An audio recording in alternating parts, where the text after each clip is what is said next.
We are the Honeywell Heroes. Dang. Heroes. And this is episode 9, baby. The magic number 9. That's my softball number. That's Javi Baez's number. Like I wear number 9. Hey. Episode 9, bro. That's crazy. And guess what? Next week, we're going to hit our double digits. Our big old number 10. We're going to have a birthday party for it? Let's do it. I'll get a cake. We'll get 10 candles, dude, and we'll blow it out on the episode. Would it be a birthday? What kind of party would you call it? 10th episode anniversary party. No, our birthday was going to be like whatever day our first episode was dropped or recorded. Which one? I don't know. Doesn't matter. We're the Honeywell Heroes. I'm Random Tanner. This is Jeremy, JP, Stenda. That was weird. Hey, guys. Nice moves. We got... this is like whenever the roller did. You kind of look like Snoop Dogg. You're too Snoop Doggy Dog. Snoop Doggy. Oh, you know how to get the. Come on, man, Yeah, you just gotta get them hands on there. You're playing defensive basketball. You know. I never did that. I just cherry picked all the time. Yeah, you did. You did cherry pick, man. Yeah. I'd be too lazy to run on defense. But hey, pass me the ball. Mm-hmm. Yeah, I call you Chuck Lane. That's what Chuck Lane was, man. All right, man. Hey, listen. First Choice Insurance. And guess what, guys? It's for all your home, auto, life, and insurance needs. Home, auto, life, and insurance needs. Shout out to Andy. Andy Wood at 410 South 2nd Street in Clinton, Iowa. He can be reached at 563-241-2341. Go to the First Choice Insurance website. Simply Google it. You'll find it. His email address is on there. He can get you with auto, commercial, dental, disability, general liability, life, property, renters, workers' comp, home, and homeowners insurance. So hey, and you know what's good about Andy is he's very knowledgeable and he's very easy to talk to. So even if you don't know a lot about it, hit him up, get a quote. He'll take care of you. Absolutely. Yeah. Yes. Yep. So First Choice Insurance, 410 South 2nd Street in Clinton, Iowa, 563-241-2341. Hit them up, like Random said. Go get it, because guess what? If you don't get it, you're going to regret it. So let's go. Hey, and speaking of regret, I don't regret anything about our childhood, man. How about you? I mean, there's things that we did that we shouldn't have did, but I don't really have any regrets. R-A-G-R-E-T-S. No regrets, buddy. That is not the correct spelling. Well, yeah, but if you get it tatted on your neck, that's how you spell it. Haven't you seen that before? From the Millers, the movie The Millers. Meet the Millers? Yeah, Meet the Millers. No regrets. And he's like, or however he laughed, I can't remember. Yes. So let's move right into the Honeywell stuff, man. Like per usual, that's how we get down. Okay. So I got something for you, man. Since last week I did the most feared pitcher to bat against. Remember we talked about that? Yeah. I'm going to go to the complete opposite of the spectrum this week, and we're going to go with who was your favorite pitcher to bat against. And this is a good one. I got a few really good ones. So I'll tell you mine, and then you can move over to yours. Now, man, I got a couple good ones. So my favorite pitchers to bat against, and these are the guys where you're like, yep, can't wait. You're hitting the bomb off. Yeah, I can't wait to walk up to the plate. Now, whatever, we're adults now, so none of that really matters. So it does, but here's the thing. Shut up. It does matter. No, it does. Shut up, it does matter. You matter also. So my first favorite pitcher to bat against was Josh Bowsman.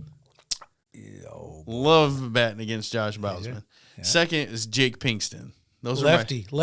Yeah, he was a lefty. But they were right down the middle. Oh man. Like, we were in the dugout like, yep, okay. Yep. Everybody's like, time it. Yeah. Just ready. Those are my two favorites that come to mind instantly is Josh Bowsman and Jake Pinkston. Wow. So Pinkston, was he on the Pirates? I think so, yeah. Yes. And then who was the other one? Josh Bowsman on the A's. On the A's, yep. Yeah. I really like batting against Stubbs, to be honest. Oh, yeah. But yeah, he didn't throw Josh Bowsman and Stubbs. He didn't throw any heat, I can tell you that. No heaters. Sorry, Stubbs, man. I ain't trying to, dog on you, bro, but you weren't throwing any heat. Well, honestly, none of them were, so. No. It's all right. We ain't mad at you. No. We just really enjoyed batting against you, so we appreciate those good memories. What about you? If you think someone off top, this one's a touchy subject, and it's kind of funny, actually. I'm trying to think back when we were on the Braves. Yeah.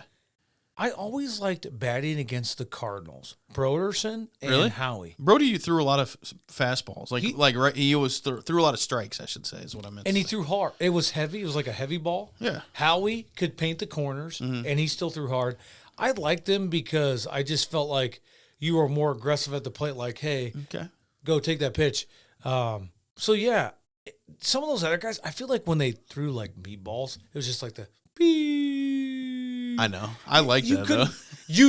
I loved that. Here's the thing, guys. He says he likes that, but I remember one time we were playing the A's, and Nick Vidal was pitching lefty. Remember him? Yeah. Little lefty. Yeah. And you struck out because he threw so slow. Really? And you were so far out in front of it. And you came back, and I was like, bro, how do you strike out? And you're like, I could have put my mattress down and took a nap and then got up. And I was like, oh, damn. So you were more of like the guy like. I must have liked more like the middle. Because I didn't like batting against fat like dudes, like obviously like what we talked about last week, like Duddy or Casey Turner. He didn't really throw hard. He didn't even really pitch a lot, but he threw strikes. Yeah. But I don't know. I like the middle guys, the guys that threw. I'm with you on that. Throw middle and you drive it, and you would drive it. Yeah. You could hit it out. I like it. So that's a good choice. Yeah, man. And then also, speaking of batting against pitchers, I do have a pretty vivid memory one time in practice. I think it was when I was on the Royal Kings. Okay. We used to take BP from the coaches. The coaches threw a lot. And I remember my favorite coach ever, and you guys, this is going to spark some stuff with you guys. My favorite coach ever to bat off BP was Dave Hovey. He always, dude, he knew right where to throw the balls to me, man. He always threw them, and he threw lefty, yeah? Yeah. Was he? I think he was lefty. He threw lefty. He floated. I remember one time in practice, I hit a bomb over the shed. We were on field 6, so it would have been like right field. I literally cleared the roof on field 6, and that was like one of my key moments. Even though it was practice, it was still cool, man. I felt real strong in the moment. So felt like I was hitting a golf ball, to be honest. You definitely were a pull hitter. Yeah. Yeah, I didn't really ever push the ball unless it was on accident. No. But and then I remember also Dave Hovey pitching in Geneseo when we did that home run derby. Yes. Yeah, he did. Yes, he did. He was throwing me some perfect meatballs, dude, and I was blasting them, and then you took second place, and I took third. Yeah, so what place did you get? I took third. JP took second. He had who'd you have pitching to you? Nick Carpenter. Got to give a shout out. He was throwing you some stuff, man, some good stuff. He could throw, and that he was probably what 3-4 years older than us. Yeah, so he's probably 16 or so, 15, 16. He threw darts, and I remember him just throwing it. He knew right where you wanted it too, man. We were both zoning, but you killed it, man. Yeah, and then you battled against the guy from Geneseo, so. and he beat me. Yeah, but whatever. Hey, whoever that guy's name was, I will hunt you down. Yeah, we're gonna find you because we should have got first and second. You ruined our day. So. Ruined it, man. Dude, that's a good. I know we've talked about that story before, but that was a really fun time because your dad, we ate at McDonald's either between that or after, and he had like I think it was between. He had 38 little small circles of the ketchup for his two single cheeseburgers. All those little white things full of ketchup. Yeah. Hey guys, and he showed them like. What the hell? I think we had a pretty big break in between games, so we probably went then. But yeah, I've for some reason I don't remember a lot of tournaments, but I remember I could close my eyes and remember that place like I literally could walk around it right now. So it was a good. That was a fun tournament, and it was really cool being a part of the home run derby because there was a lot of people watching, and they really made it feel like a big deal. So that was cool. It was yes, because and if I remember right, remember when we were doing that, I hit a ball when Nick was pitching to me. And I hit it was like the first or second round, and I was like hitting him out. And you guys are all like, "What the hell?" And I hit one that like just sailed, but it just went foul. And the guy's like, "Sorry, no, you did great. We can't count that ball." And Nick was like, I remember Nick was like, "Dude, I just crushed the shit out of it. I don't even know, but yeah." And they didn't count it. They didn't count it, but it probably didn't matter though if it wasn't the championship round. No. Well, that was a lot of fun. Yeah, it was. Hey, man, a lot of love to you, dude. We had a lot of fun. That was a good time of life. Honeywell. I do have a story. Let's hear it. I want to hear. Okay, you remember when we were playing against the Cardinals, the first game remember we played everybody twice. Yeah. Okay? Yeah. So we played them twice. This was back in the good days, guys. If you're a kid watching, this is when they used to keep like the standings up at the concession stand. These were the fun days. They don't do that anymore, but they do it on the website. But it was cooler when they put the little things up in the slide the numbers up and stuff. Absolutely, because you went after every game. Oh yeah, you want to go check check it. Oh, did they put up the? That was a big deal too. Yes, yes. But I remember you were on first. I was pitching because I always started and you finished the last three. Mm-hmm. And I tried to throw a curveball. I did throw a curveball and it broke. And Jimmy O'Mara was behind the plate. Yeah. And he was like, hey. And he's like, hey, that's your warning. Tom Broderson. Because you couldn't throw a curveball. You couldn't do any. You can do that now, but you couldn't. Yeah. You couldn't throw any breaking pitches. And Tom Broderson's like, hey, he's trying to throw a curveball. And Jimmy's like, hey, he comes out. He's like, hey.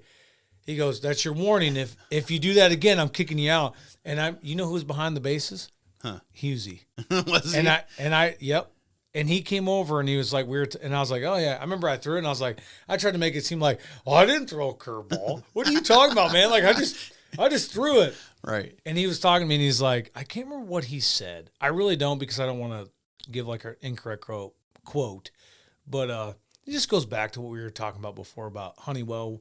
There was a lot of plays like that you made at first base that come to my mind, and I don't even want to use them right now because you made some plays. There was a couple plays where you made like on your back on the ground, and here's like the IQ of baseball, and we were 12 years old, 11 years old, and I was running to first to go cover first like you should. Yeah. You know, as a pitcher, you become a fielder, and you were on your back, and you threw it to me, and we got the out, and like coaches were like, holy crap, how do these guys know how to do this? Yeah. Like it was more like you're watching like pro baseball. Stuff we just knew. It was just an instinct. Yes.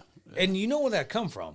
Just playing. Yeah. We played all the time. Doing it ourselves. Yes, yeah. Absolutely. Because that's the type of stuff that you can't teach, you know. I mean, you can teach it, but it's more repetitive and just caring enough to know. Yes. Like get the out by any means necessary type of thing. Yeah. Yeah, I remember one time there was a ball hit. Guys, I feel bad because your back was hurting. And this was not Pony, because I remember Pony when you hurt your back. Yeah. His back was hurting, and we were playing on the field where the batting cages were at. 6, probably? 6? Yeah. So the opposite end of where Farm and Fleet's at. Correct. Okay. 6. And there was a ball hit over there really hard, and I can't remember who we were playing. It was a close game. And I come off the mound, and I remember running over there like Greg Maddux, you know, because we were the Braves, because we always, you want to be the guy. Oh, yeah. And I was running there, and I'm getting there. I'm like, you're not throwing it. I'm like, throw me the ball. And you were on your back on the ground, literally like this. And you came up and you went, and you threw a strike, and we got him. And your face was totally red. And I just bumped that. But your face was totally red. And you're like, oh, yeah. And I remember you just getting up and you're like, oh, like your back. Because you hurt your back from something. But I remember that. And again, just how do you make those plays when you're that young? Right. It was just a different, like, I don't know. I don't even know why. Like, it actually doesn't make sense how different the skill level was back then. And I don't really think I'm saying that to be biased, because I really think that we had a lot of options. I mean, I was actually talking to Jada, my daughter, yesterday about this. We were talking about teams. We were talking about, because we were driving by Washington Middle School. You know, that doesn't exist anymore. We used to have 2 middle schools in Clinton, and now they've turned into 1, I think, in the last 10 years or so or whatever. But I told her, I'm like, it's crazy because like middle school sports now in Clinton has 1 team. There's an A team and a B team. That's it. 1 team for all of the whole city. Now, back when we were in middle school, there was literally 2 teams at Lions and 2 teams at Washington, and there was an A and B team for each team. Yes. So if you just think about the difference of like skill level, like if they tried to split the middle school up into 4 teams now, dude, the skill level, it would be horrendous. Yeah. And I'm not saying that to be mean. It's true. Like I don't know why we had so much more. I don't know if it was just, again, like us being kids and just caring about it. Like there's so much more at these kids' fingertips now to get into and to do and to care about. Yeah. And back then it was like you just played sports. That's what you did when you were bored. That's what you. Yeah. It was never like, Mom, I'm bored. Yeah. No, you just went and made sure you weren't bored, which went riding bikes and playing wiffle ball or catch or football, whatever. It didn't matter. You just played, dude. So I think that's probably a really big part of why everybody was good, because that was how we competed with each other. Yes. And now they don't want to compete unless it's for likes, So yes. Because but it's whatever. I mean, it's fine. The world's different, but it is different. But when I think back to when we were competing like that, how many I can think of 100 times when we were in 6th, 7th grade, when we went on the side of your house, when your dad had that blue bucket and he built it. It's still out there. Remember you would, and Tanner was a lefty and I was a righty, and you would be catcher you had to throw, three, you had to get 3 people out. Yeah. You had to hit the strike zone. Even without that, dude, we used to play catch. We'd literally go through real scenarios all the time. We would do that all day long. Yeah. It is. It's a different era. It's different for sure. But you're right. And I mean, man, wow. I miss those days. Yeah. It's just nuts, the type of things that we knew in terms of like non-teachable stuff in sports. Because we just got it, Yeah. Yeah, you did. And I think it has a lot to do. And I'm not saying I was some elite player, but we just understood like that we want to win, and that's all that really matters. Doesn't matter how we look or who was on our team or what travel team we played on. We didn't really care, dude. We just wanted to play. Yeah. So you want to play and win, and I think we'll get to that. I got some stuff on that if we get to it. But I think honestly, when we get to it, I believe you'll be like, yes, because we're going to tie it in with right now. And do you know how big of a deal it was? Even like we cared about winning so much that I still have my medals and stuff. Yeah. I mean, not saying that if you don't care, but it was such a big deal to us. But tell me this: when did you ever, in our era, which again, it's not the same world that we're in now, but when the heck did you want to have a 5th place trophy? You got 5th out of 6th. Are you kidding me? Right. You didn't even want 2nd place because you didn't. It's because, dude, it's right. You didn't want that. No, I used to be. I remember that I used to be mad if it wasn't a 1st place trophy. Like I wasn't even satisfied with the 2nd place medal or whatever, anything. I mean, it was cool to have one, but it was still like 2nd place. Nowadays, like 5th place, like if let's say a tournament team gets 5th place in a tournament, their whole team's going to post on TikTok and Snapchat, we got 5th place at our tournament today, and they're doing dances. It's like more of a they want to be 1st place in popularity. Yes. I don't know why it's like highlight. That, man. It's like the crazy. Highlight reel. Yeah. I mean, and it's not really their fault. It just happened that way. Yeah. That's how these kids are, it seems like. Now, I'm not saying all of them are, but it seems like the majority of that's the way things have trended or have transformed into this weird era that we're in. It's definitely, and you have kids, so you see it a lot more. Yeah. I mean, even like having Jada, having her here, and like that other day, like a couple weeks ago, remember they were talking about, just all the like terminology, and they were and that's super fun and cool to see, but how much it's changed. Yeah. Like the stuff they say and the way they talk. And they even like, we were asking them stuff like, hey, tell us about this. And they're like, oh no, like they don't care. They don't want to win. And then they're like, oh yeah, they do. And then they're like, no, they don't. Mm-hmm. Like they'll tell you like kids are so that's the thing. Kids are so knowledgeable. And that's why, I'd rather have a conversation with a 16 or 17-year-old than I would to an adult, because you know why? Some of these adults, I'm just going to say, y'all a bunch of They don't. The kids, they get it. They get it. They're way smarter than what you and I were. Oh, yeah. They really are, because of... There's so much more to... I mean, maybe they are. I mean, technology-wise, yeah, but that's because it's at their fingertips. But we used to have to really look stuff up back then. Yes. Nowadays, you just can Google anything. Yeah. But, we used to have to work to get our info. So yeah. I don't know. They might be smarter in terms of amount of info. Yeah. That's pretty, yeah. But the way they get it, no. Probably not. Yeah, you're right. Yeah, you're right. So, I think about this often. I really wish back when we were youth and when we were in middle school and high school. I wish we kind of had social media to still have all of our photos and videos, because all we have is memories. Yeah. These kids are going to have these photos and videos forever. So it's cool in terms of that. Yeah. But yeah, we don't have like anything other than these photos my mom dug out of a drawer in her dresser, you know? It's about it. That's it. And on top of what we can remember, guys. I'm sorry, Jesus. No, it's all right. But remember, because that's it. We didn't have a way to. I mean, when did we get an opportunity to take a picture on a cell phone? Do you even remember? I don't even remember in high school, even at the end of that. I don't even know. Remember I told you I didn't even text till I was 19, and that was with one of them phones that you played like Snake on, and it was like a Nokia block or something. Yeah. You know, you could throw those phones like 90 miles an hour against a wall and they didn't break. Yeah. That was just how they were built. Just like me. You built Ford tough, baby. No, man, you built. Like Josh Allen? Okay. You kind of do look like him a little bit. Thanks, dude. I played just like him. You do. Elite.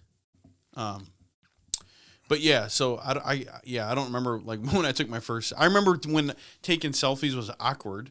I remember that. Yeah. Like when people first started taking selfies. Like if you'd see someone taking a selfie in public, you'd be like, "Oh my god, look at them!" Yeah. What are they doing? And now now everybody walks around with the phone in their face, like, with everything.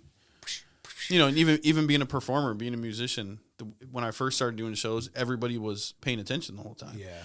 And now, because I've been doing this a long time, like 19, this is the 19th year, which is crazy. Now, everybody's got their phones out, and it's just to prove, hey, I was here. So it was different. It was people wanted to enjoy it.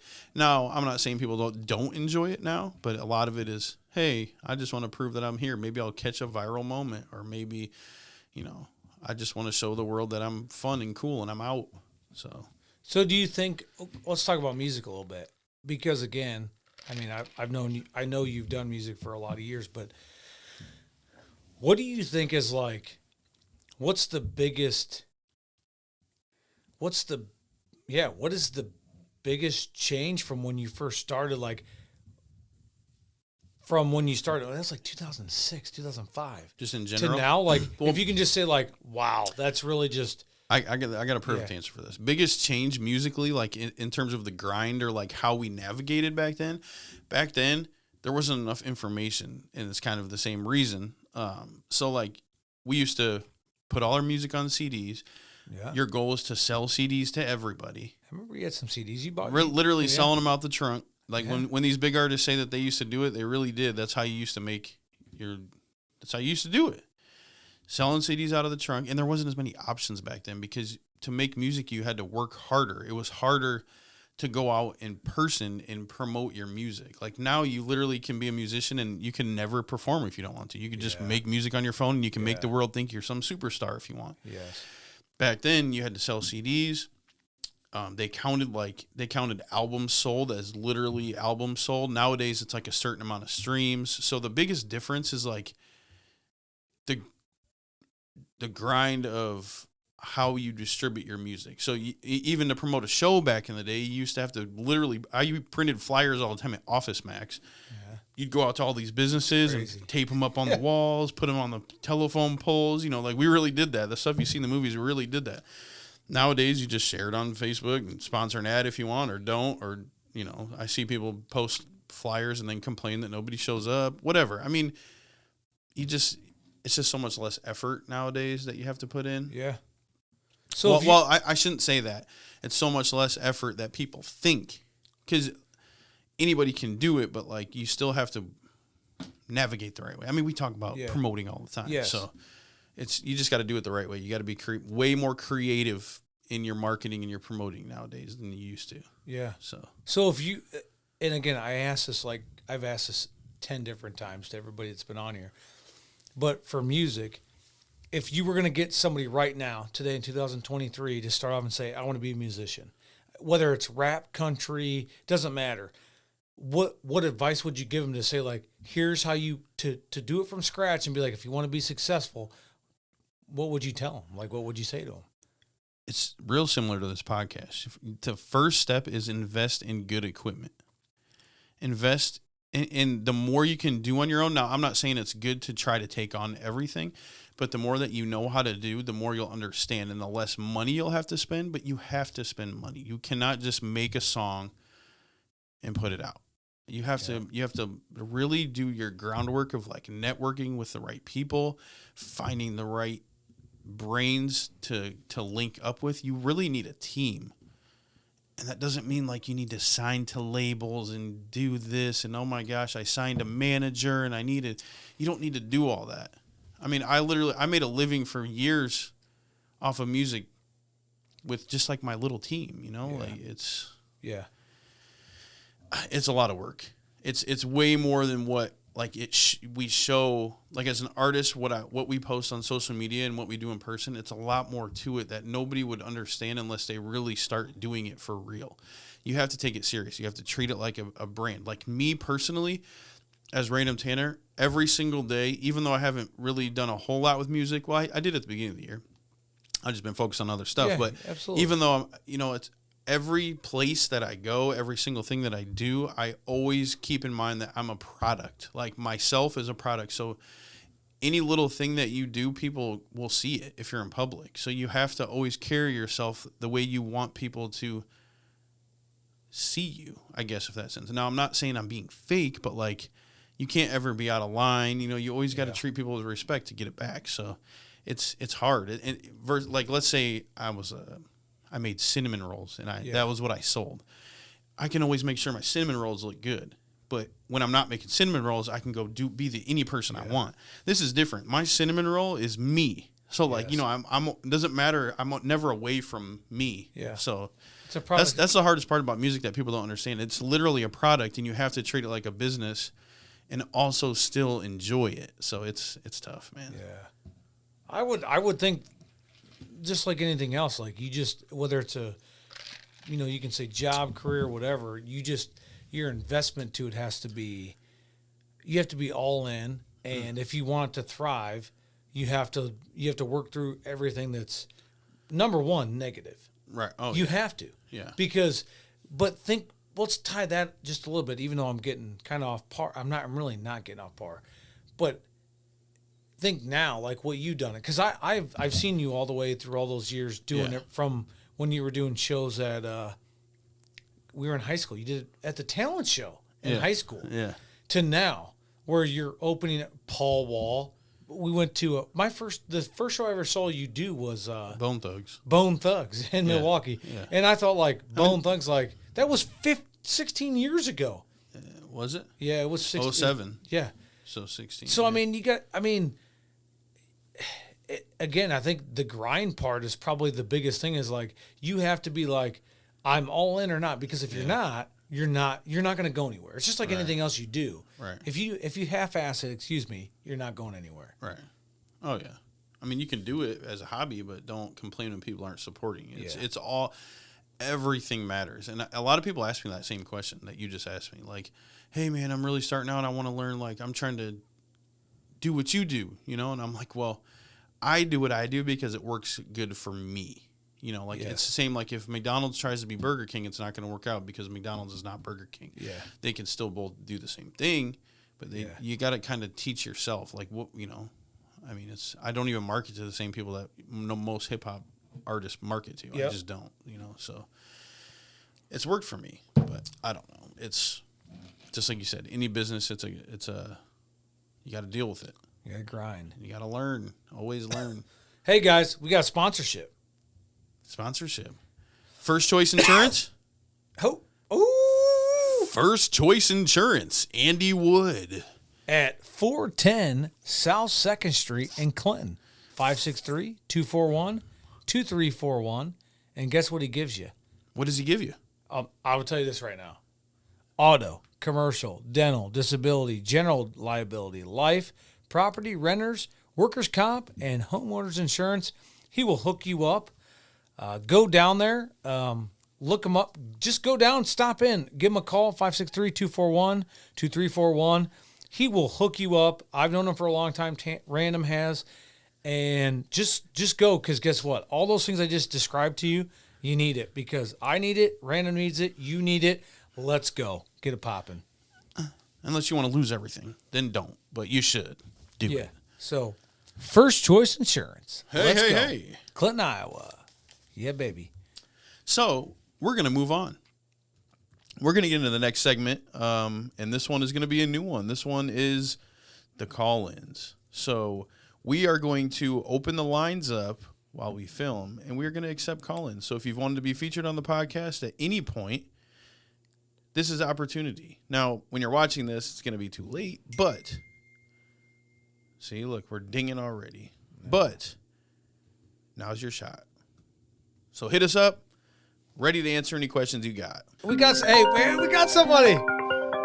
Hey. Can you hear me? Yeah, I can hear you. This is JP and Random T. What you got going? Hello.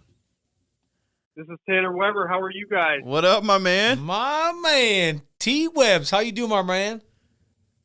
Good. I just had to call and ask you guys one quick question. I know you're an AFC fan, so I got to know who's got the last spot in the AFC playoffs. Did you say AFC? Hey, bro. Yep. You listen. I love you. This is a bad question because you already know what this answer is going to be. My man. A lot of love to you. There's a million ways it can happen, so I got to know. Okay. So the Dolphins got to lose, which they got a third-string quarterback starting this week. The Bills have to beat Mac Jones, which I think they will take care of them. Yep. And then guess who's got to win Sunday? Pitt. At home against Cleveland. And guess what game I'm going to, my man? Kenny Pickett to Najee Harris to win the game. Let's go. Let's get it popping, dog. Come on. That's my man right there. Dude, you know what? Anytime you want to come on this podcast, you come on in here because we got some people that have a brain for once. I don't have a brain. You know what I'm saying? So tell me this. All right, I got you. So I'm taking Pitt because I think Pitt's going to do it because they have Kenny Pickett. And you know what? Who else they got? They have Mike Tomlin. And Mike Tomlin doesn't lose. Hey, you know what else they have? Matt Canada. Okay. So how do you feel about that, JP? Okay. All right. Now, what Random just said here we all already know how you feel about Matt Canada. I'm just kidding. We're not talking about Matt Canada. We're talking about. I'm pretty sure every episode I've heard you say something negative about Matt Canada. Literally all 8 of them, and now it's number 9 in a row. Yeah. Here. Yeah. Yes, dude. That dude, he's a fool. And if you watched that game last week with that game-winning drive by Pitt, Kenny Pickett, I'll say, and Najee, that was because they let Kenny Pickett open up the playbook, go down the field. And prior to that, Matt Canada looked like a fool. So I'm for Pitt because I think Kenny Pickett is special. I just think we need somebody who is not calling plays on Sunday with the plays that should be called on Saturday, if that makes sense. You know what I'm saying? I'm pretty sure I heard you say that as well. All right, bro. Hey, man, we appreciate you calling in, dude. You're the first official ever calling guest, so feel special. Yeah, I feel honored. Hey, I just want to give you a shout out, man. Comanche Indians, when we were back in the day, when I was coaching you guys, they were my first group. Tanner Weber was. Yeah. He was a very good football player. Freshman year all the way through senior year. Let's go, baby. He's a good dude. A lot of love to you, brother. Appreciate you. And we hope to hear back from you, my man. Yep, of course. I'll be tuning in every episode. All right, dog. A lot of love to you, bro. Have a good night. All right. Thanks, guys. Peace. Love you. So get up. There we go. Oh, hey, we got somebody. Hey, let's get it popping. Who we got here? Yo. Who do we have? RJ. Hey. RJ, what's your last name? RJ. RJ. So, Stenda, I got a question. Since you're going to the game this weekend, how much money do we have to get built up in a GoFundMe to get you to go streaking across the field? Probably, honestly, just like a pint of Fireball. To be honest.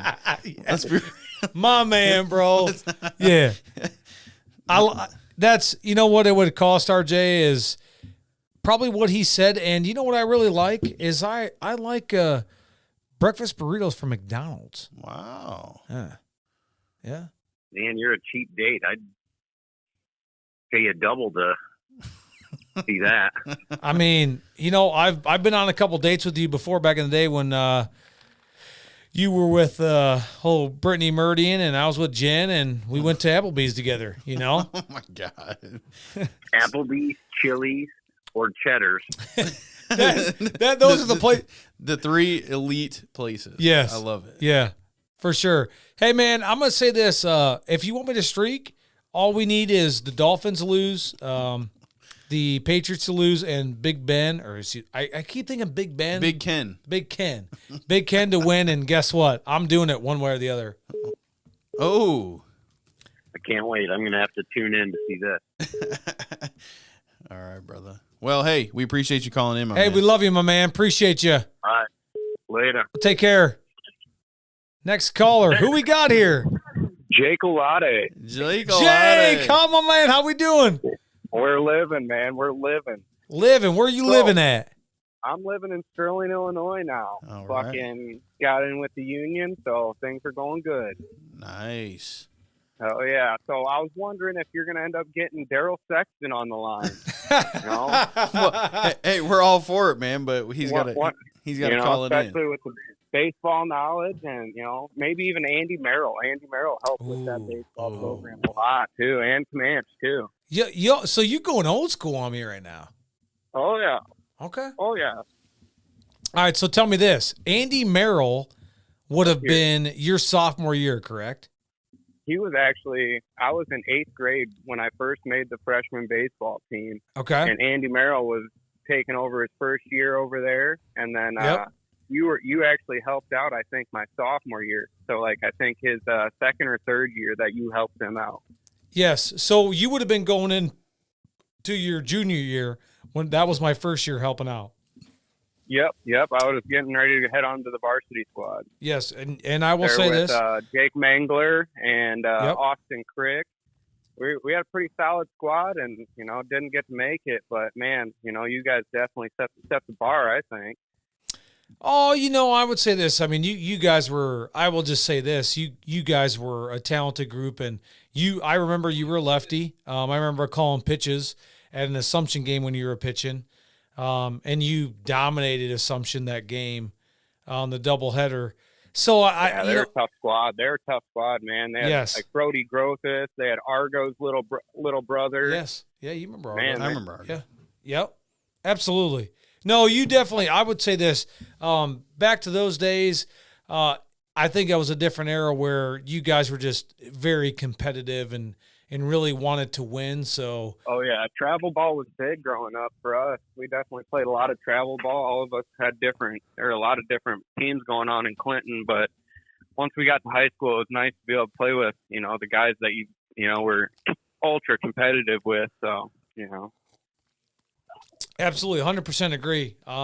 Yeah, you guys were talented. A lot of love for you guys, and oh yeah, I hope all's well with you guys as well, man. Appreciate you, man. Dude, you got anything else? Hey, this is all I gotta say is don't leave your candy, food, or whatever on the side because Coach Stenda's gonna get it. Oh man, I get it. I get it. I definitely eat all that. Make sure nothing's left behind, man.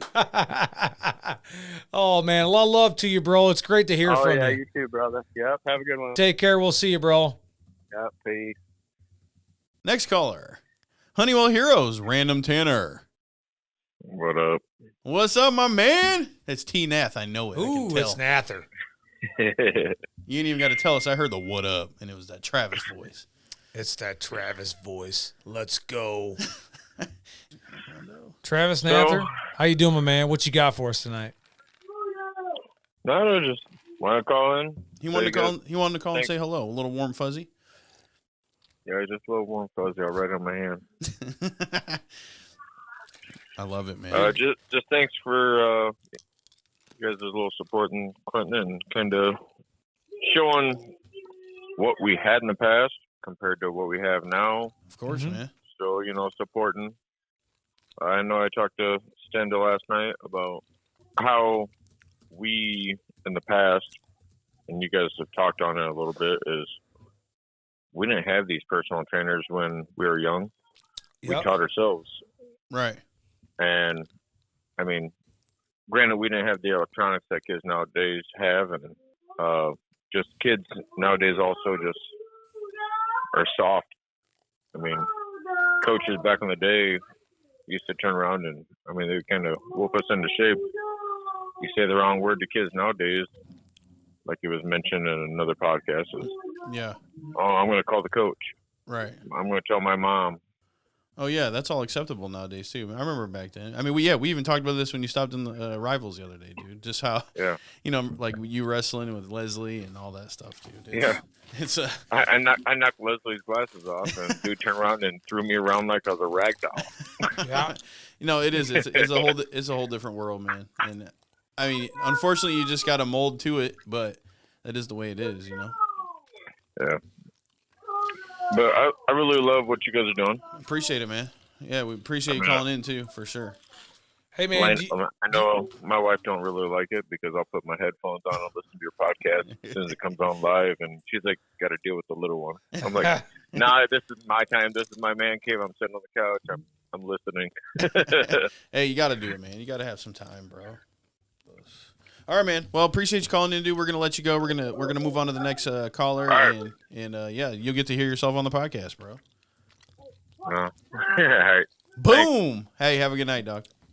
Bye. All right. Hey, guys, we're calling it quits for the night on the callers.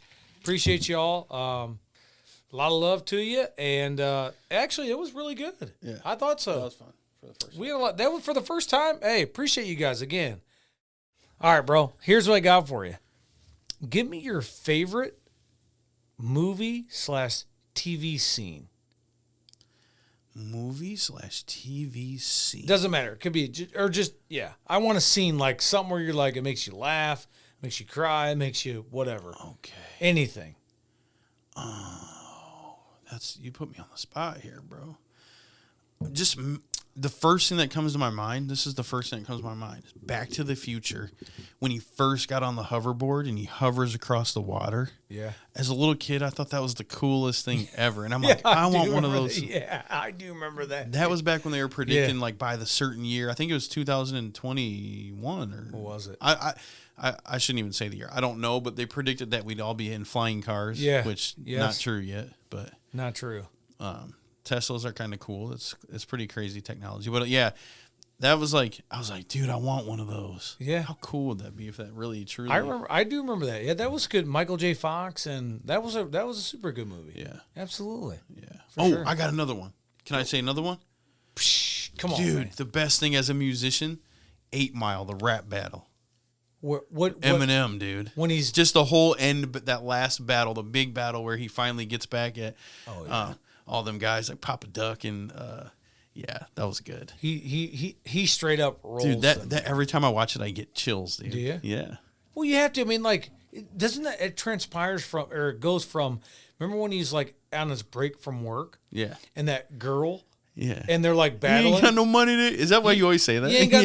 You stand in line. You're standing in line to eat, or you're standing in line, but you ain't got no money to eat. Yeah, like he. And then it goes to when he's downtown there, and like they're thinking like this guy ain't gonna do nothing, and he just tore him apart, dude. Yeah, that's got to be one of the most epic scenes of a movie, in my opinion. The battle in 8 Mile. That's pretty cool. I love that movie. I could watch it 100 times over and same. always just be like, it never gets old. Yeah, no. There's not a whole lot of movies like that either, in my opinion. There's like that, Billy Madison, Step Brothers. Oh yeah, yeah. I had those on there. Yeah, those are good ones. Yeah, man, you can't go wrong with that. Man, I love it. You can't. Speaking of Eminem, man, I know a lot of people when they hear Eminem, they think of Machine Gun Kelly because they battled a little bit. Fun facts: when I opened for Tech 9 in 2012. Machine Gun Kelly opened for him, so we actually got to meet MGK at the River Center in Davenport, and it was kind of crazy because we got to go like meet all these guys, and we were part of the meet and greet. There was like a long line for Tech 9, a long line for Chris Calico, and then literally MGK was sitting at his merch booth, and nobody was by him. He was by himself. So, I mean, this is before he got like super huge, but we went over and talked to him, and we were like, "What's up, man?" Like, he's like, "Nothing, man." Like super like weird and quiet. Was he like crying? It was weird. It's almost like he was gonna cry, and he's sitting there, and he's like, "This is our 96th day on tour, and I'm just exhausted." And he was like so quiet. And we're like, all right, dude. So we took pictures with him. I have pictures I posted it's on my Facebook. But then he gets up on stage and literally just killed it. He was in his underwear, headbanging, the drums flying. What year is that? 2012. Oh, 12? Okay. It was like right when Wild Boy just came out. Okay. So he was going crazy to Wild Boy. Yeah. But it was just such a polar opposite of when we met him and he was sitting there and nobody was talking to him to like on stage. Nuts. So yeah. Fun facts. I like, MG, he's good. What year was it? Was it 16 when I went to remember we went to Des Moines together?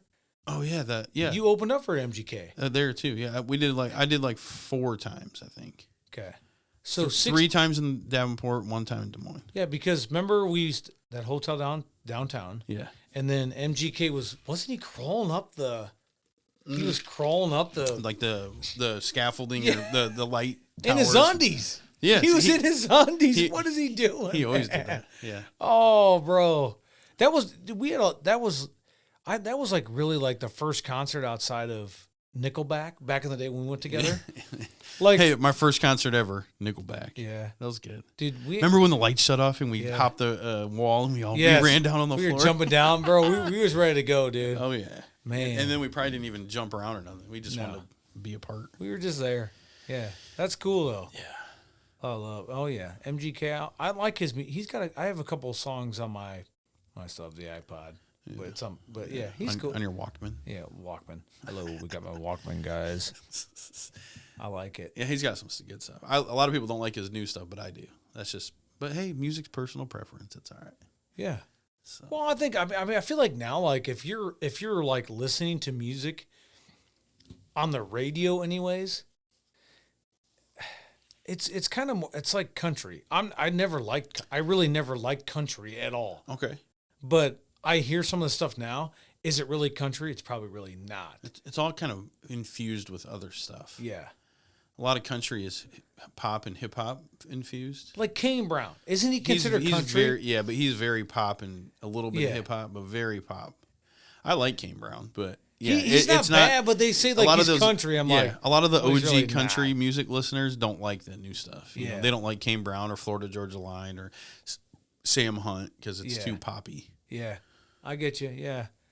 No, it's interesting because Yeah, I think back then though, all their music was recorded with real instruments. Now there's a lot of like beats made for the country artists, Yeah. and stuff like that. So, well, yeah, because they're probably trying to adapt to. no, yeah, well they have to. I mean, Yeah. for the most part. So, I mean, you're not George Strait from the 1980s. I mean, he was the man, but it just wouldn't work now. yeah, no, because they're not gonna listen. They're gonna be like, this is stupid. Yeah. Yeah, I got you. So tell me this. We're going to kind of transition a little bit here. I'm going to talk about the MLB steroid era. Oh, we haven't got to that yet. We're getting to it tonight. Okay. Because you know why? We've been talking about it for a while. Yeah, and I know we touched briefly on it, so we should touch harder. We have to because so I'm just going to throw them out here. Bonds, McGuire, and Sosa. That was obviously when Bonds hit 73. Yep. And I think that was that 01? I don't remember the year. Okay. I think McGuire and Sosa was 98. They were 98, but I know that. So those 3 guys, tell me this. Should they be in the Hall of Fame?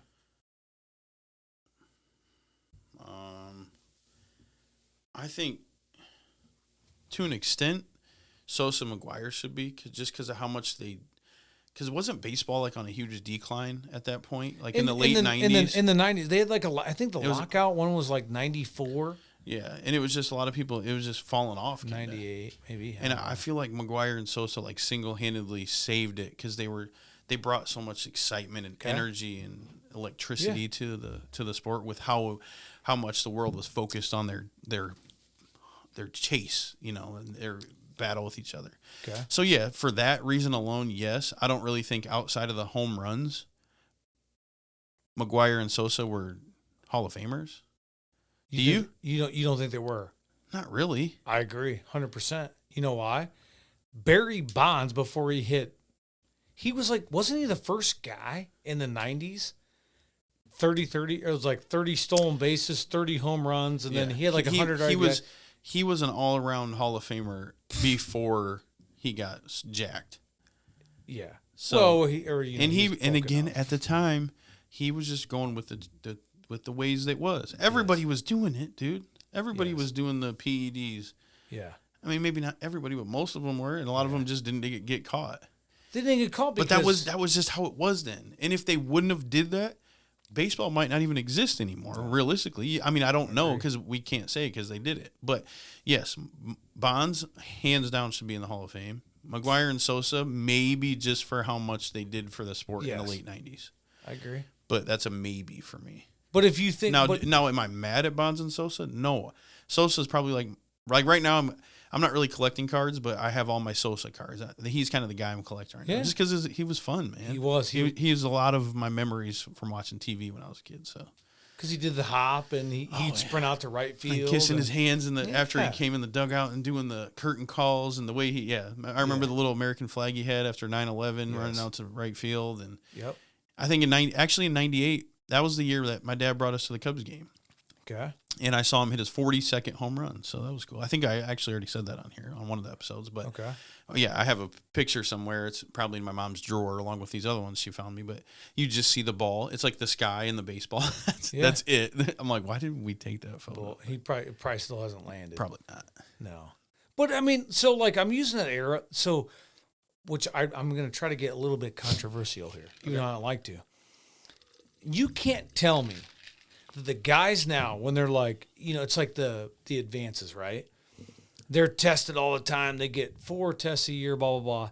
You can't tell me these guys right now hitting bombs or whatever are not taking steroids. There are not guys that are taking it. You know what? You cannot tell me that they're not. You know what, though? What? I think that they're taking the exact same stuff that those guys did back in the day, but it's just a little bit different of a form, and it's legal now because everything's so regulated. Yeah. But I think all these guys it's still a form of it. It's got to be, dude. Because here's the thing. It was just such a shock back then. Oh, no, he took steroids. But here's the thing. You're right, 150%. But when you found out about them taking steroids was later on, right? Because what they do, the MLB administration concealed it, right? Yeah. We're not gonna we drug test them, but nobody knows about it. What do you think's gonna happen 20 years from now when they're like, I'm not saying Mike Trout has taken steroids, or Aaron Judge or whatever, or whatever his name is. Is it Aaron Judge? Yes, Judge. But you're not gonna tell me that 20 years later somebody's not gonna write a book or somebody's gonna come out and say, well, guess what? MLB is gonna be like, well, Aaron Judge took steroids. They concealed it because they were like, that's how they sold tickets, and they got a ton of money, and that's what the fans wanted. You can't tell me that when Bonds, McGwire, and Sosa, they did that, the MLB managers were told from the MLB executives, or like the people in the higher front up here, were like, we're dying. We need you to sell us tickets and get us money. Yes. How do we do it? How do we do it? It wasn't just some player decided to take PEDs. No. There were some officials that like, hey, would you be interested in doing this? Yes. And then somebody got caught and it was like, we're going to leak this to the world. And somebody actually did. It was, remember, there was a report I did at one of the episodes that it was on this day when they dropped that 400-page. The Mitchell report. Yeah. Yes. Yep. But I'm sure that it was probably a lot more to it behind the scenes than what it felt like. It was on Sports Center and it was in the news. Yeah. But before it got to that point, there's probably blackmail and threats, and if you don't do this, we're gonna leak it. And then MLB is probably like, we're not. We'll call your bluff, and then it all probably happened that way, and nobody knows it. But that's just my guess. I'm 100%. But it feels legit though. Yeah, and I'll say, like, back to Bonds. I'll just use Bonds. He's, in my eyes, just opinion-wise, he's the greatest hitter of all time. Yeah. He between hitting and defense, his gold gloves, get out of here. And then the guy took steroids, so he turned his 350 batting average into whatever it was. I mean, come on, dude. Like, this dude, like, you can't tell me that they're not going to say 10 years or 15 years from now, well, Aaron Judge, he took steroids and we just concealed it. That's what they did to Bonds and those guys. They were like, you better do this for us and make us money. For sure. But then you deny them to the MLB Hall of Fame. That's what. Yeah, they're kind of just being hypocrites in a weird way. I don't like it. The least they could do for them guys saving their sport is you can be in the Hall of Fame. But they got the whole world picking a side. Yeah. Like, do you think they were worth it or no? And everybody's like, oh, they're cheaters. Do you think these dudes now, oh, I'm just a gray hair. Yeah. The batting averages and stuff now are nowhere near what it was back in the day. Now you can say that the pitchers throw a lot harder. They got better pitches and all that kind of stuff. Yeah. But at the same time, it's like, dude, let's be realistic here. I don't know. I'm all for Bonds. Yeah, I'm all for McGuire. I'm all for Sosa. It's crazy to think about. But I'm all for Manny Ramirez. Manny, he's kind of the same boat, but he was a elite hitter before he got huge. He was hitting what, singles and doubles, and he was hitting, and he was an RBI machine before then even. So. And then he started turning those doubles into home runs, and I'm all for it. I think I'm all for it just because I think that I would take Bonds. I'll just say Bonds. Put him right now. Bonds is hitting over 400. You know why? Yeah. Well, his hand-eye coordination. I'll end on him, just on my part. His training was he had a trainer that would throw him tennis balls. Yeah. That had a number on it. And you know what he'd have to do when he was there? When the ball came in, he'd have to tell him what that number was. And he could probably do it, huh? And he told them. That was part of his training. That's crazy. You cannot be, steroids didn't do that. No. That's what you're getting at. Yeah. I mean, dude, that dude was a dog, and you know what? Put him in the Hall, and put McGuire, put Sosa, put those guys in there. Quit trying to deny these guys of their accomplishments. Yeah. And try to make it look like these guys were great Samaritans in 2022. No, they weren't. Because they're not. Because it's all Paul. If it wasn't for Mitchell or whoever the guy was that ratted all these guys out, would anybody even know? Would it even? I'm curious. I wonder how the game would be these days if not. We'd have like guys looking like Goldberg playing baseball, but still, it was fun, man. It was sold tickets. I mean, it's still fun. I like it's still fun to watch baseball, but I don't know. All these sports are evolving, though. It is. For basketball, we're watching a basketball game, for instance. It's all. Well, we've talked about this before. It's an offensive based game nowadays. Yeah, that's what they want. That's what sells tickets. These guys dunking and shooting threes 10 feet behind the 3-point line, and look at that brick. I mean, it's not a bad shot, but your shot's not that good. Right. So, but the fancy stuff sells. Whatever. Anyways. Moving on. Yeah, I got you. We're going to go to On This Day because I got some ready to rock and ready to roll. Are you ready, JP? On this day, January 10th, 1899. What do you think of that year? I was not alive. Me neither. This is the oldest one I've did so far. So this one's kind of cool. This actually has nothing to do with sports or music. In 1899, on January 10th, the U.S. patent, then it says 617592, was issued for an electric device invented by David Missell, which was manufactured as the first flashlight by Conrad Huber at his American Electrical Novelty and Manufacturing Company.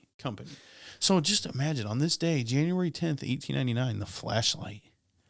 What would we be without it? Flashlight? Yeah, it would be lost. So, like, when I'm at work, I'm like, hey, man. Yeah. When you're flashing it, yeah. It's all because it all happened on this day. Sir, hey, could you, hey, sir. Hey, license and registration? Do you know why I pulled you over? Come on, dog. I ain't saying that. I'm like, hey, man, I go like this. I'm like, hey, can you give me your beer in the center console? I need a drink. I'm just kidding. I'm just joking. Oh, my God. I got you, man. And then he's probably like, hey, hold my beer, and then speeds off. He does to me. I'm like, oh, my God. All right, January 10th, 1956, Elvis Presley, recorded Heartbreak Hotel in Nashville, his first single for RCA Records. The song became his first #1 single in the U.S., and it peaked at #2 in the U.K. What do you think of Elvis? Do you like the King? I've never been a fan of his music. Really? No. Yeah, he's got a different voice. There's a guy, actually a musician in town, Pat Jones. He's on 3 on the Tree. He just performed somewhere. I saw it. I can't remember. I don't know where it was at, but they had an actual guitar played by Elvis that they have hanging on their wall, like in a case. and they let him play a song with using Elvis's guitar. That's pretty cool. Yep. Shout out to Pat Jones. Cool. I don't know if you call it an accomplishment, but just an opportunity. Yeah. Pretty awesome. January 10th, 1986, Kareem Abdul-Jabbar of the Los Angeles Lakers scores his 34,000th career point during a 124-102 win over the Indiana Pacers. The only NBA player to reach that milestone at that time. He remains the all-time leader in career points at 38,387. Okay. So that's pretty nuts, huh? He was a stud. You want to know how many points I've scored in the NBA? 0. 150,000. Yeah, no. So, January 10th, 2003, NBA announces Charlotte, North Carolina is awarded an NBA expansion franchise to be known as the Charlotte Bobcats and start play in 2004-2005. Eventually changes to the Charlotte Hornets for the 2014-2015 season. I got a question. If you could start an expansion team for the NBA, what city would it be in? Oh, boy. I just thought of this. It'd be fun. In what city? Yeah, just if they're like, hey, West Virginia somewhere. Really? Like, hey, you can have a team. Where would you start it? That'd be fun. Well, I mean, you got to divvy out like where everything's at right now. And I don't, you follow NBA a lot more than I do, obviously. Yeah. I don't know. I'm surprised. I don't even have an answer. I'm surprised. I shouldn't even answer that. I shouldn't. I'm surprised Vegas doesn't have a team yet, actually. Now that they got a football team. Yeah. It doesn't make a whole lot of sense, but whatever. Anyways, okay, last one. January 10th, 2022, college football national championship, Lucas Oil Stadium. Where's that, Tennessee? Yep. Okay. No, it's Indianapolis. Is it? Yes. Lucas? Sorry. Oh, yeah. Sorry, my bad. Indy. Yeah, in Indy. I was just thinking oil in Tennessee. Anyways, number 3, Georgia beats number 1, Alabama. So this was last year, 33-18. So fun facts. Cool. All happened on January 10th, ladies and gentlemen, boys and girls. Let's go. Fun. It. Yeah. That's cool because I don't ever look at that kind of stuff, but the more you've been doing that, it's like, oh, okay, cool. Like you just don't think who. What about the on the stage stuff? Well, nobody does because a lot of people aren't alive then. But at the same time, it's like it's cool to see. Like I think you made a comment a couple weeks ago. It was something like NFL or something like that. Yeah. And it was like, oh yeah, you didn't really know. Right. You never would know. So we're gonna get it rolling, man. We got food from Hunters 2. What is the technical name? Is it just Hunters? Or Hunters 2 Sports Bar. Sports Bar. Okay. I just want to make sure we say it correctly. You want to shout out Beth and everybody that works there? I'm going to give Hunters 2 Sports Bar. It's 6046 Penrose Road in Fulton, Illinois. 815-589-3883. Now, when I tell you we already peeped this food out, this food all looks insanely good. Like, I can't even lie to you.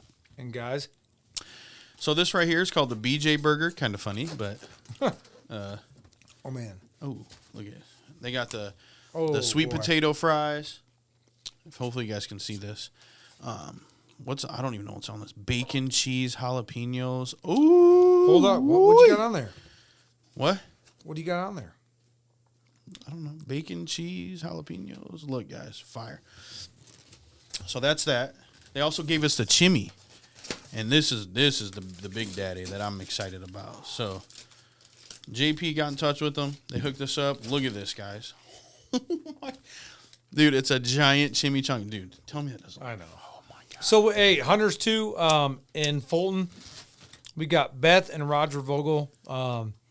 They own it over there. Man, they're awesome. A little bit. It means a lot more to me because Beth Vogel. I had her son Brady Grell and Sydney Grell when I was coaching at Comanche, my first job. Mm-hmm. 2 great kids. They were awesome. Yeah. And I stayed in touch with them. I talked to them all the time. Brady's a big follower of here. Yeah. So was Sydney and Beth. I reached out to her and she was like, "Let's go. Let's get it popping." So Hunters 2 Sports Bar. Look. Oh yeah. My God. Here, I'm gonna show you guys this up close. Guys, it's fire. I'm not gonna lie. It's fire. These are egg rolls. Oh boy. I think they're like Southwest. Let me hear. I know I'm not gonna lie. We already tried one of these each. But Did you try one? yeah. Hey guys. Yeah, he had one, and guess what? I had one because I loved it. Well, let's get another one, dude. Okay. Because we deserve it. All right, hold on, guys. Man.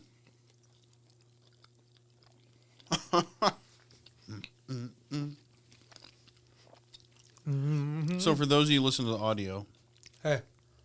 you're gonna hear us chewing.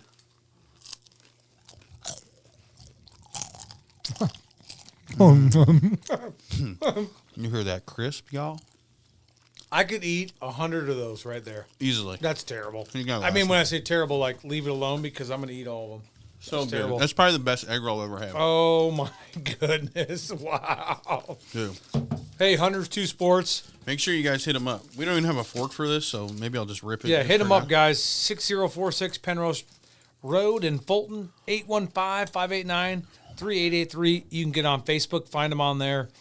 They're awesome. Like their page. Share it. Do whatever. Let's go. This chimichanga has rice in it. Oh my god, dude. What you got? What's this? I don't even know how to eat this right now. So we showed them the chimichanga, and it is. Did you give him the cowboy? Yeah. You talk about the cowboy? I didn't say the name of the cowboy because you were talking, but that burger that has onion rings on it and barbecue sauce called the cowboy, y'all. Yeehaw, giddy up. So I'm gonna go ahead and get me a bite of the BJ burger. All right. I'm doing the cowboy. Here we go. You guys ready? Save me a bite, dude, because that shit looks. Look, bro. Look at this. You tell me you can't get a bite of that. Don't eat it all, bro. Dang. Oh no. I just slobbered off of it. Oh my goodness. This thing's nice and thick, just like we like them. Oh. This is terrible. Meaning, I'm going into cardiac arrest. No, when JP says terrible, he's saying it because it's so good. Oh yeah. It makes him feel. Oh. It makes him feel guilty. I'm not doing any more because, man, that's so good. So Hunters 2 Sports Bar in Fulton, 6046 Penrose Road, 815-589-3883. Trade me. You go ahead and take that. I'm gonna try the cowboy. Hey, here's the deal, guys. Here's why we do this. We do this so you guys are willing to think outside the box and go to different places. Yeah, and I'm telling you, I know there's probably a lot of people that haven't had Hunters too. So please, I mean, there's been a lot of people that have. I've also had their breakfast burritos. Woo wee. But this food, I'm telling you, Oh my goodness. if you ever like, man, we really want to eat out, but we've already had all these places, yada yada, give this place a shot. Holy heck. Yeah. You got to go get outside the box of the, oh, it's so good. That's terrible. This one's juicy. Oh my god. Yep. I told you. I tried telling you, man. Oh my god. Beth, Roger, y'all hooked us up. A lot of love to you guys. Appreciate everything you guys did. And we're going to eat this when we get off set here. I'm trying to end the episode early now so we can get to it.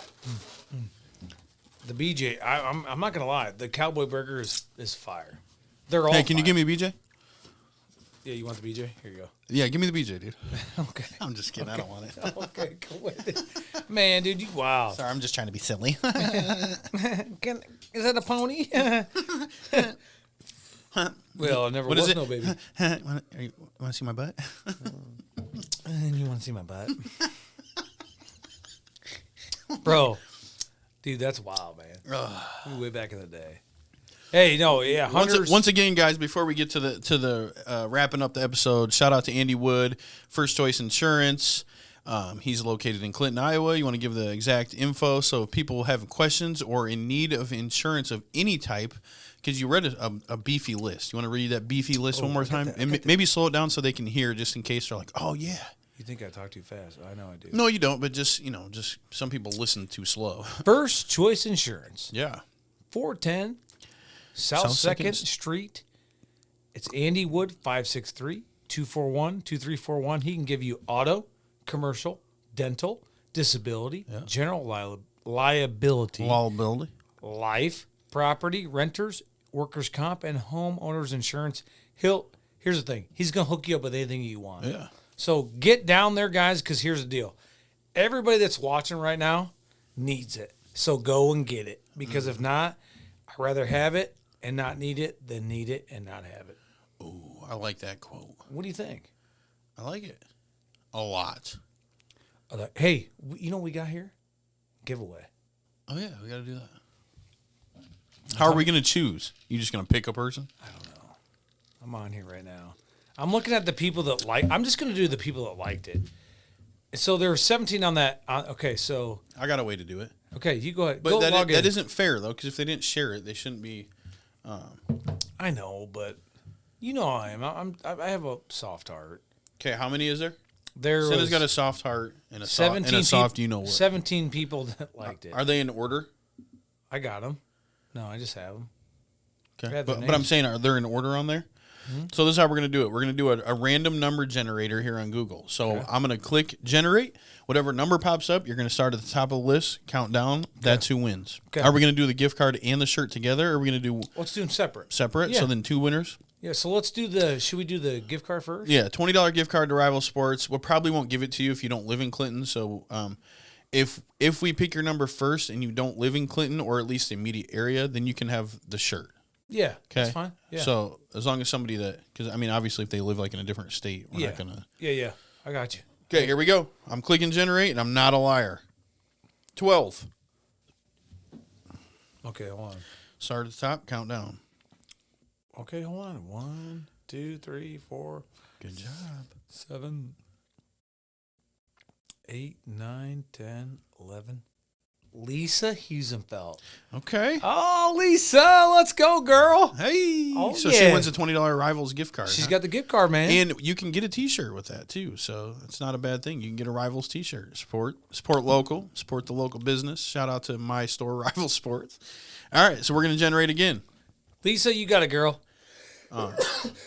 Ooh, excuse me, guys. So are we going to still count her in the list? So like if we pick a number higher, is she still counted? Oh, we'll find out. Okay. Let's see where we're at. Okay, next one is a Honeywell Heroes T-shirt. You'll have to give us your size if you're a winner. 2. Carol Skiff. My mama. Oh, no. Carol, hey, guys, she's on here. It's Carol. It's from the post I took from the day back. Let's see. Sharing episode 8, right? No, or it was episode 7, I think. Episode 7 with Schnee. 3 days ago. Yeah, with we had legends on there and everything. So yeah, Carol Skiff is gonna get the wow. She's gonna love it. We got 2 moms, dude. I got 2 moms on there, Lisa and Carol. Yeah. So we covered a lot of stuff tonight, dude. We did a lot. We did our first call-in segment, which was super fun. Dude, it was way that better. really transformed it, made it feel like a radio show. That was cool. Yeah. So I think we need to incorporate that a little more each time. Yes. We got some fire food from Hunters 2. Shout out to you guys. We truly appreciate it. We did our giveaways, and we had some good conversations, my man. Dude, I had a lot of fun tonight. Yeah. Hunters 2, you guys are great. Beth and Roger. Random T, you're the man. And everybody else who, especially the people that continuously watch and hit us up and give us feedback. We really, really, truly appreciate it. And everybody, maybe you're watching for the first time. Scroll back, check out all the episodes. Give yourself like an 8 or 9 hour day and just binge watch the podcast. Yeah. That'd be cool. Mm-hmm. Imagine that, dude. Just sitting in your bed watching 9 podcasts in a row. I mean, if they're watching us, I mean, can't be that bad. No, it'd be awesome. But no, thank you. We truly appreciate it. We wouldn't still be sitting here doing it if we weren't having people interacting with us. So, yep. Shout out to you, episode 9. I think that wraps it up. Let's go Cubs, even though it's not baseball season. Shout out to the Bills. Hopefully, DeMar Hamlin gets better. And go Steelers. Hey, go Steelers, baby. I'm going to the game this upcoming weekend. Are you going to go live? I'm going live, guys. You going to talk to us? Yeah. Talk to the people? I'm going to talk to you guys. Well, they won't even know. You'll actually go live before this episode drops. So yeah. Whatever. Anyways, peace out. Episode 9. Random Tanner. JP Stenda. Honeywell Heroes. Love y'all. Peace.